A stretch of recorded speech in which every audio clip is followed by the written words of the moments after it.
if you're going to grow in life, if you're going to become successful, if you're going to get out of your comfort zone and achieve your goals, what's going to end up happening is that you are inevitably going to have to let friends go, and that is okay.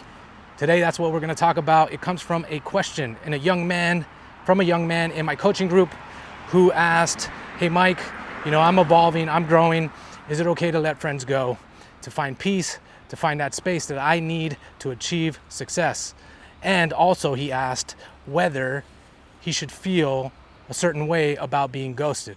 And so we're going to talk about that today. But before we get into that, I want to tell you about who I am. My name is Michael Ruiz. I am a entrepreneur in El Salvador, but right now I am in Miami. And I'm also a high performance coach. I help men identify their goals, put a plan together, and go after it to achieve success. If you want to talk to me, link in the description. Now let's get on the topic of friends.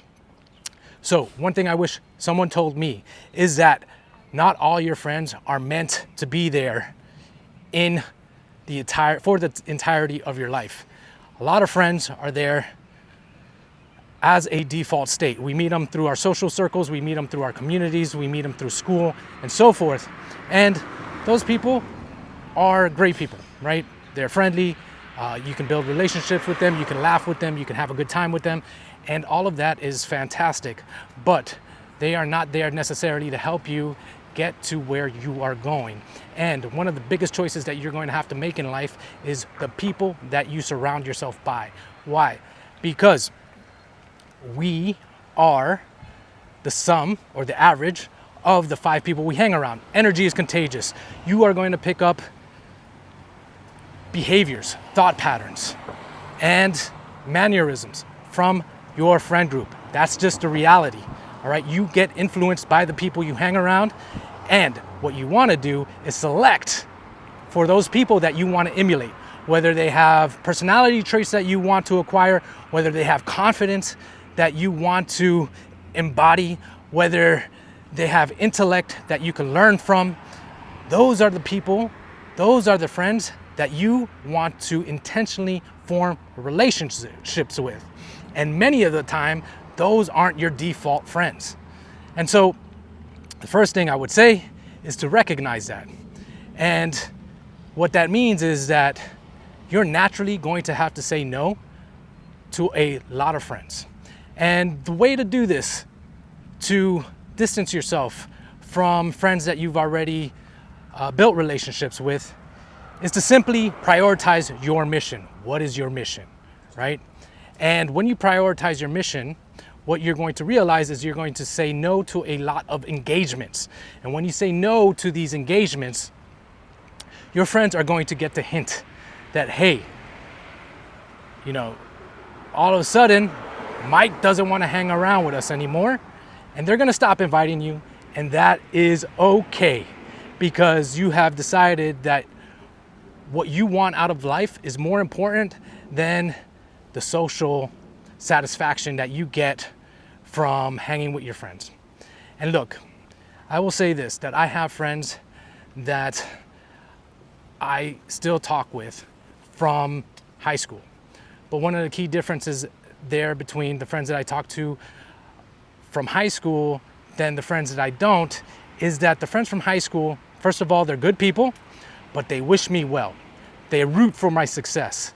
And they don't take it personal when I say, hey, I can't join you on this because my goals and my priorities, they don't involve that activity. And they're totally cool with it, but they still wish me well. And those are the friends that I can catch up with every once in a while, have a conversation with, hang out with, and feel like no time has passed at all. And those are the friends that I keep for the long haul. Now, the ones that are going to get offended, the ones that are going to try to claw you back down, and we'll get into this in a second, those are the friends that you want to distance yourself from, right? Because there's this notion of crabs in the bucket. And if you watch crabs, what you'll see is that a lot of them try to claw each other back down when they are in a bucket. If there's one crab trying to escape, what happens is another crab will grab the claws, grab the fins, and pull them back down into a bucket. And that's because people want to conform to their group. And if someone is starting to push outside the bounds of what's normal, right? What you're gonna find is that crabs pull them back down, and humans do that too. So this can be intentional. There will be friends that will sabotage you, and this is where being a good judge of character is going to come into play. And there are friends that will unintentionally, unconsciously try to hold you down. And these could be family members too, right? Because your success intimidates them, because your success makes them feel insecure.